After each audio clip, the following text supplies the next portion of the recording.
Hello and welcome to SweetSpotDFS. This is a review for the 2020 Northern Trust, where Dustin Johnson is your winner. Now, I'll have to admit, I didn't watch any of the tournament throughout the week. I got to see a little bit Thursday, but I was traveling Friday through Sunday and saw zero of the golf tournament. So I don't know what some golfers' swing looked like or what type of plays that they were doing. I have literally no knowledge, no information to share from what I gathered from the tournament. However, in this review, what we can do is just look at the process and see how it did relative to how people finished. So let's go ahead and do that. I'm going to go ahead, show the spreadsheet. I have the results up.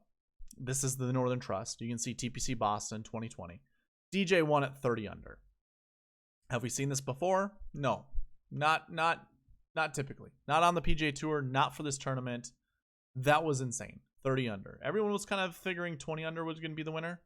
Second place was 19, so you would have to have been 20 under or tie for 19 or 19 under. But DJ won at 30 under. I don't know. That seems like it's a record of some kind. It may not be. He may not have gotten it, but I thought for sure as I was watching the scores throughout the weekend that it was going to be. But yeah, 30 under. He dominated. I really wish I could have watched him play. I'll say this. I've been very leery of Dustin Johnson as of late because, not so much as of late, but just in general. Sometime last year after the Rocket Mortgage, it was actually during the Rocket Mortgage Classic last year, it just didn't seem like he had his fade, his patent fade, down. And then as I was watching him throughout the year, it looked like he was trying to draw the ball more. I'm not sure if that's exactly what he's doing, or I'm not sure if that's what his primary shot shape he's trying to accomplish, but it looked like he's actually working on trying to flight his shots. And perhaps that's what he was doing at this tournament. And me not watching it, I couldn't tell. But I'd said at the beginning or during the Course Fit tournament or video, I said I wanted to find golfers who could shape shots both ways. Like, it would be beneficial to be able to shape shots anyway. And if DJ was working on his shot shaping skills, perhaps, his poor play during the 3M Open, and I can't remember what tournament after, the Memorial, perhaps he was just trying to add that to his arsenal. And if this was a tournament where he got it, where everything clicked, like this is potential. This is DJ potential. Like, we might see this going forward. Shaping shots both directions is very difficult. That's why you don't see a lot of pros being able to do so. Usually you kind of fall back to your primary shot shape. At least that's just what's easiest to do, what's easiest to get back to remember.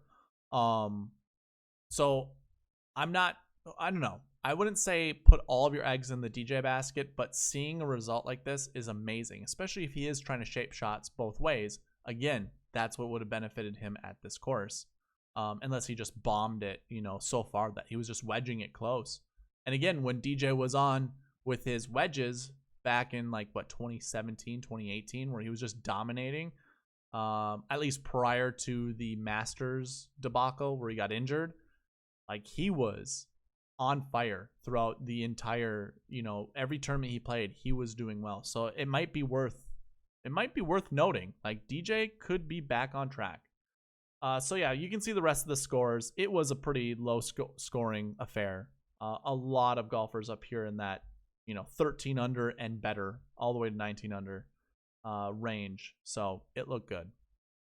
Okay, so I always start out these reviews by looking at the optimal lineup versus the $5 winning lineup.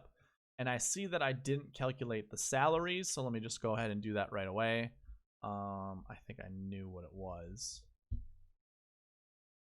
Is that a value? No. There we go. Okay. So right away, the $5 winning lineup the winning lineup for the $5 Drive the Green challenge on DraftKings was Dustin Johnson, Harris English, Scotty Scheffler, John Rahm, Alex Noren, and Cameron Davis down here at 6,300. I also have it kind of color coded here for DK points so you can see who the top 6 golfers were.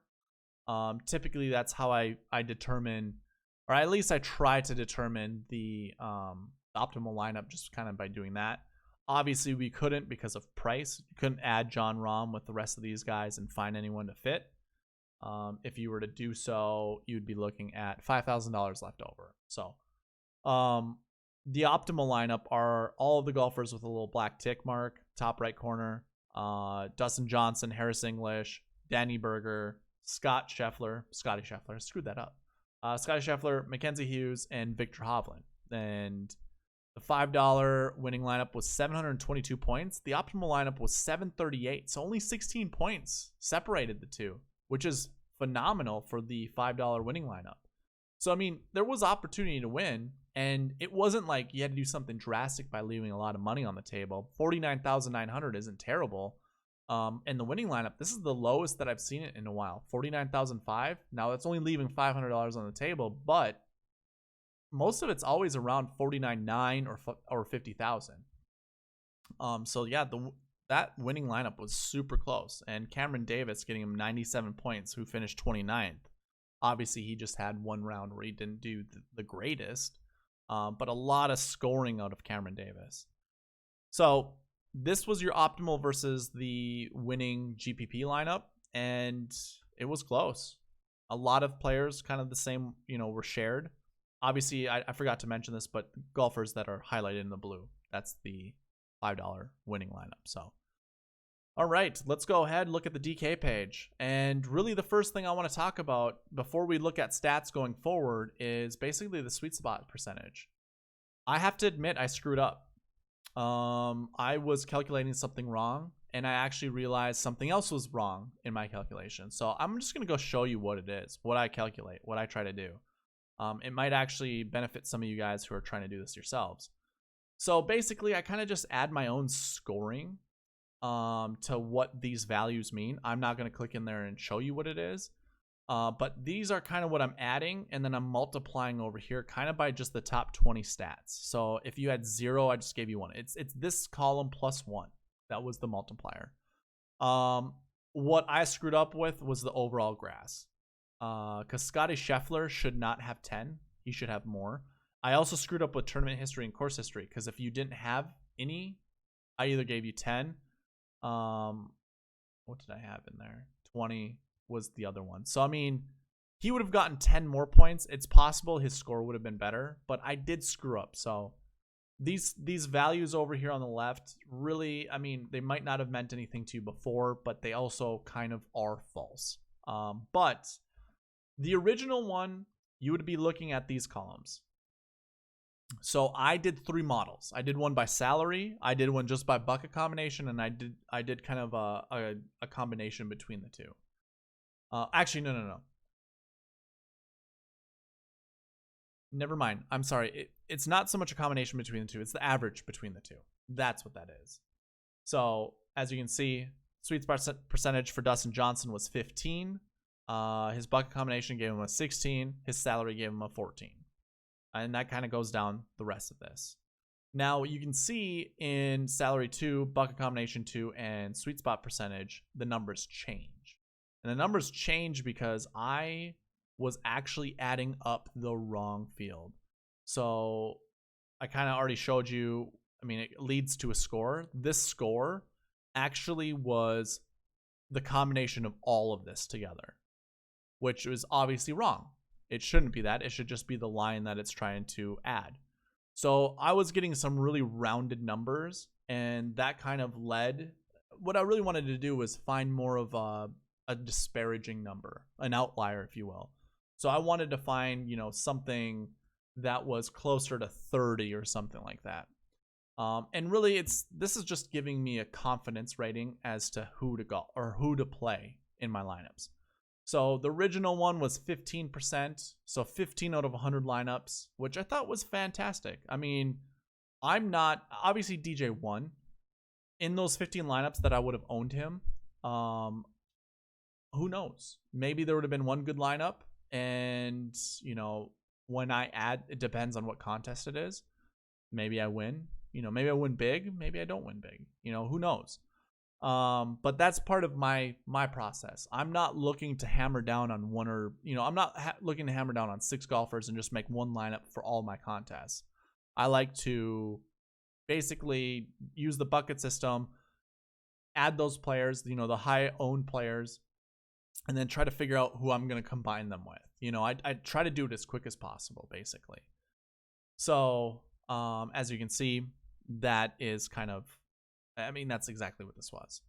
But bucket combination 2, salary 2, a little bit differently, or a little different when it comes to ownership. You can see it's a little bit lower, especially when you look at this column as well. It inflated Daniel Berger's, which is phenomenal. That's what I would want to see. Daniel Berger finishing 3rd. That's awesome. Harris English being 2nd, or finishing 2nd and not having that much ownership. I'll admit, I did like Harris English, and I would have played him for sure. Probably in more lineups than just this. It looks like, you know, ownership levels, I'd be underweight. Or even if you look at this one, I'd still be underweight, but barely. And I'd have been overweight with DJ ownership if I went this way. And with Daniel Berger, I would have been overweight. So, like, it's kind of working out. Scotty Scheffler, like I said, that was a screw up. I'm not sure how much more his would have went up, but it definitely would have helped. But all in all, if you look at the numbers, I don't have any zeros up here except for Harry Higgs, which is totally fine. I'm not worried about playing Harry Higgs. But even if I were to grab this one, numbers become a little lower. I mean, like, I would have played less Webb, which I didn't want to play a lot of Webb anyways. But like Rahm would have been my high guy, so I probably would have anchored a lot of my lineups with Rahm and Daniel Berger, and then probably mixed in Dustin Johnson, or, you know, like did some kind of variation like this. So I like that. It works. Now, what was my highest play? Well, if I do it by this, it was Jason Day. So, like, the highest plays missed the cut, which is not good. So I have a total of 6 miscuts. Now, I do have 5 top 20s and 4 top 10s, and I can even scroll one more down and find another one there. That looks good. Now, if I were to go by the other sweet spot percentage, doesn't really change. We got 1, 2, 3, 4, 5, 6. But now my top guys were not golfers that missed the cut. Sure, Jason Day still stays at the top. But, you know, Daniel Berger goes up there now. And so I'm 1, 2, 3, 4, 5 once again. And then now I'm getting a couple more top 20s down here. I want to somehow figure this out where I see more top 20s up here than I see missed cuts. And it's all because of the stats I was going by. So let's go ahead and look into a lot of this. I'm going to go ahead and hide all of this, but I did want to show you what all of the ownerships look like. You know, even if I went by bucket combination, you can kind of tell. If we went by salary, we can look. And what salary was obviously just looking at their salary ranges that I was looking at. So what I did to do that was I gathered this information right here. So these were my salary buckets that I was going by, and kind of adding that ownership based off of that. So you can see what all the salaries were, you know, how they panned out, what they look like. You know, I'll review this again, look into it, and see which one, you know, found a little bit more success. But obviously Jason Day missing the cut kind of hurts quite a bit when it comes to looking at this kind of thing. So now I'll hide this information. We do not need to go by it, and we can review by the round. So I'm gonna go ahead, hide the DK points and ownership percentage. Not something I really care about. The first thing we'll talk about are tee time pairings. These golfers that are highlighted, light green means they were in a group that I liked. It was probably the 3rd best group. This other light green, it's kind of a little deeper, was in a better group, and then this dark green was in a group I really liked. What we don't see up here are numbers that share. Like, we're not seeing any shared numbers, meaning they didn't golf together. So we have no pairings actually inside the top 10 or top 20. I believe if I scroll down, and try to find one. Is it 13? Which one was it? 29, 29. So these guys played together, Sebastian Munoz and Hideki. 26. I can't remember what the number was. Oh, 31. John Rahm and Xander Schauffele. You wouldn't have wanted to play Xander. He wouldn't have, netted you a victory in a GPP. Obviously, he made the cut, and maybe that's why you'd get on someone like John Rahm. So if you like the group, like if I were to go by color combinations and just base it off of that, which I should do that going forward. That should be my next one. They should get a boost for the ownership. I'm going to do that. I'm going to do that for the next one, depending on if I like them in any of their groups. Like if we scroll down a little bit, how many missed cuts do we see with these golfers in them? I mean, quite a bit. But at least here, like these are groups I didn't like. I see more down here than I see of anything else. I mean, Pat Perez withdrew, so that's, that's hard to gauge, but yeah, there's a lot of missed cuts here for these golfers. Basically, all I'm trying to get at is, use this for like ownership leverage, I guess. Like obviously we like Daniel Berger's group. I guess if we were to highlight this and look at everyone's group that I liked, like this one was a pretty bad one. Yeah, and even the group that DJ was in, 2 guys missed the cut, so DJ just went by himself basically, and played really well. Same with Harris English, and almost the same with Daniel Berger. 1, 2, 3 in the morning. Look at that.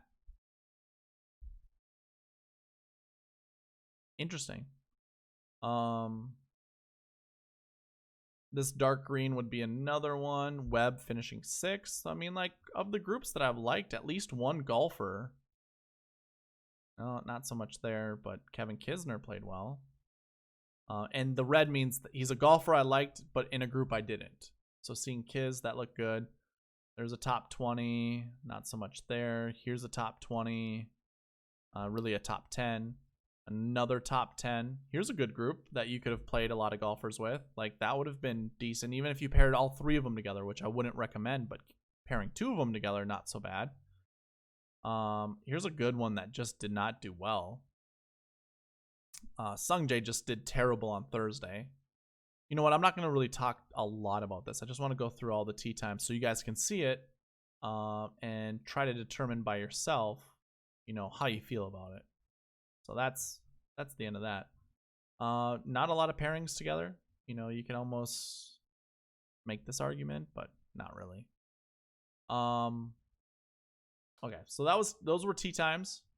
Again, didn't look like it. These guys were all in groups that I liked, or they weren't. Kevin Kisner was a golfer I liked, but not the group. Same with Russell Henley.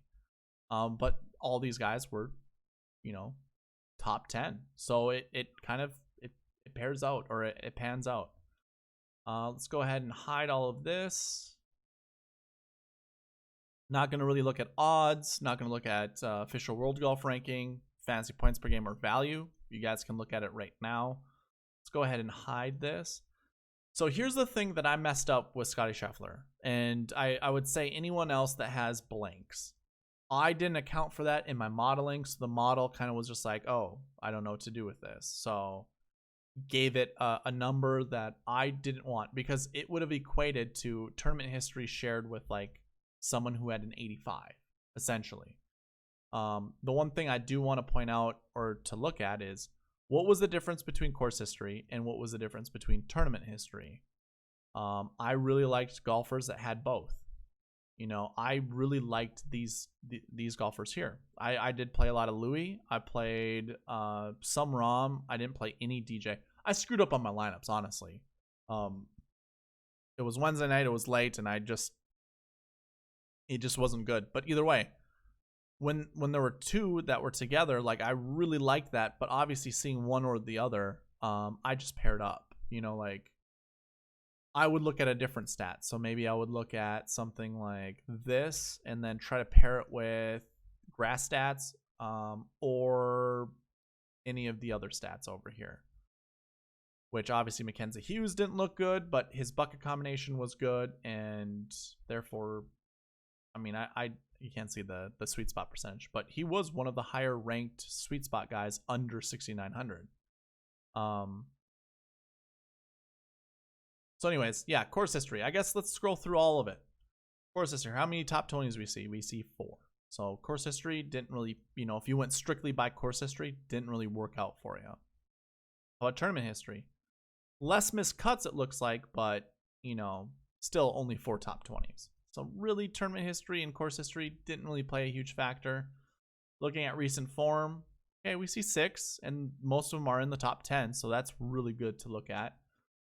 When we look at recent form, when anyone looks at recent form, you're basically looking at your top guys, and your top guys wouldn't have done you any good. So if you would have started your foundation with Xander or Justin Thomas or Colin Morikawa, it didn't help you. It didn't work out. And then Billy Horschel was a favorite play amongst a lot of people. That didn't pan out either. But yeah, Harris English, sure. I mean, that worked out pretty decent. So yeah, recent form, a better thing to look at than course history, tournament history during this week. But hard to determine, who to start your lineups with. We don't need to look at this. That's part of the bucket score. Bent events. So let's go ahead and look at overall bent. So our top guy got 6th, John Rahm. But then the rest of the guys below it, who you probably would have also started your foundation with, did not do well. DJ is up there, obviously. Kuchar and Hovland, that's pretty good. And Webb Simpson. So, I wouldn't even say overall bent really worked in our favor. Hard to play Rory and John Rahm together. So, I probably wouldn't have done that. I would have picked between the two. And I mean, it would have been a coin flip. But I did really like Jason Day. One of my favorite plays, did not do well. Could go top 10, bent percentage. Your top 2 guys finished 1st and 6th. We don't see a lot of other top 20s up here, so it's a hard stat to look at. How about 2020 bent? That also really didn't pan out. Except for, you have a lot of low finishes here. It's just, we always look at the top guys. So if we can't see any of the top guys up here, really hard to say, okay, yep, grass stat was definitely something we wanted to look for. So I'm not going to say grass stat was something we wanted to look for. Let's go ahead and hide that. And now we can focus on all of the swing stats. So how about this? Looks like strokes gained tee to green played out to be a pretty decent factor. So we have 1, 2, 3, 4, 5, 6 inside the top 10, 7 inside the top 20. Looked to be a pretty decent stat to go off of. But again, your top guys did not finish inside the top 20. John Rahm did, obviously, but again, we're always looking at our top 3, top 4, something similar to that. That didn't pan out. Off the tee looks like it did quite a bit. Having John Rahm up here, Bubba, Scotty, Jason Kokrak, DJ Hovland, Daniel Berger, that seems to be a good stat. Again, I guess we have 7. So 7 is the same as we saw with tee to green. 1, 2, 3, 4, 5, 6, 7. Let's look at approach. So a lot of people like to look at the off the tee plus approach to create ball striking, but it doesn't look like approach really mattered all that much. I guess Henley would get a bump up, as would Webb. Hovland would probably be one of your top guys, I would assume. And Berger, not so bad. I almost want to look into this to see how that would shake out. So what would our first place guy be? Not very good, but not terrible. This wouldn't be terrible. So 0.7, 0.8, 0.8. This wouldn't have worked out. 0.8, 1.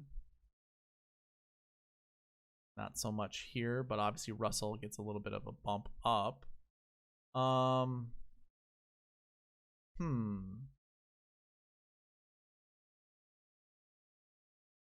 Yeah, you'd still look at someone like Bryson. You'd still look at someone like Rory. All of these guys up here that don't have negative numbers, you probably would play. So it's hard to even determine ball striking for this.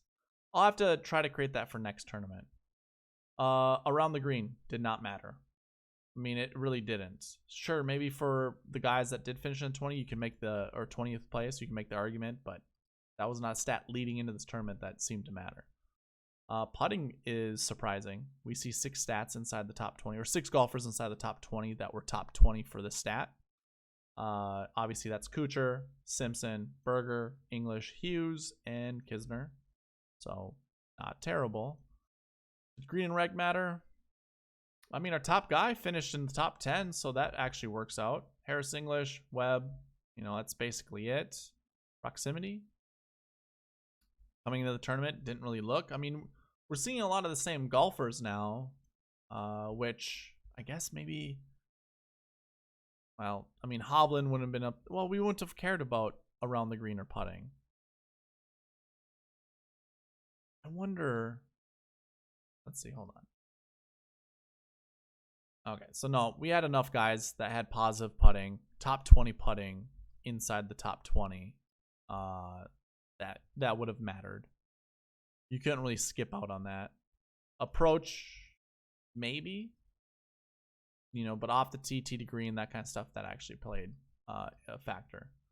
Birdie or better, we have first place up here, and one of our top guys also finished top 10. So that's definitely a stat I think worth looking at. You got 6th, 3rd, 4th, 1st, 6th, and 13th. So not a bad stat to look at. I guess we look at this other stuff. Driving distance didn't really matter. Driving accuracy didn't really matter. How about good drive percentage? I'm going to go ahead and hide these 3. Good drive percentage. That was not one. How about bogey avoidance? Ooh. Hey. Bogey avoidance showing up. Like that's interesting. Like Harmon at 6,800. You're looking for a low price guy.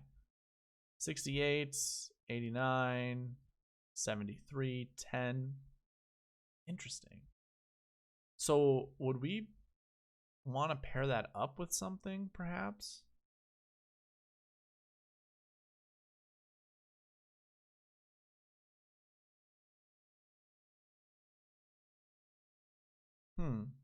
Well, I have them all highlighted, so if we open everything, oh, that stinks.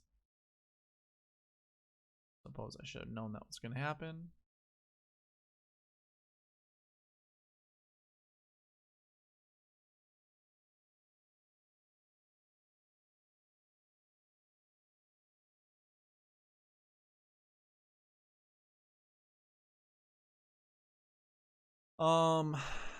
Recent form. Minus Brian Harmon. These guys with bogey avoidance and recent form kind of showing up here.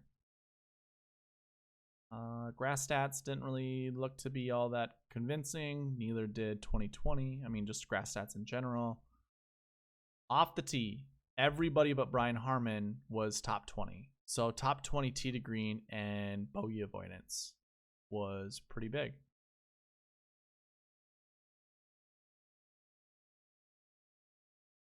Yeah, I can't see much with off the tee or approach. It's kind of just a mixed bag. Putting, same thing. Green and reg, yeah, that's same thing. And yeah, it's just a mix. So tee to green and bogey avoidance looks to be pretty decent. Yeah. So I guess that's going to conclude the review. I can't really see much that I would have done differently. I think I'm going to create my model just a little bit differently. Obviously seeing something like this, I do like seeing my ownership percentages high for, the top 3 guys. And high, I guess that's a relative term to me. Anything that's like 10% or better, I enjoy. Again, I guess I would have used these numbers instead, but seeing Daniel Berger up there, hey man, that'd have been a good number to go around. Yeah, we gotta fix this somehow or shore it up a little bit. I cared a little too much about stats, and that's why a lot of these golfers did better. Just having all the grass stats. Yeah, I guess going all in on grass stats probably not the greatest. But I went tee to green. I actually went off the tee, approach, and tournament history, course history. Yeah. Maybe we should just stick to recent form with the bucket system. Recent form as well as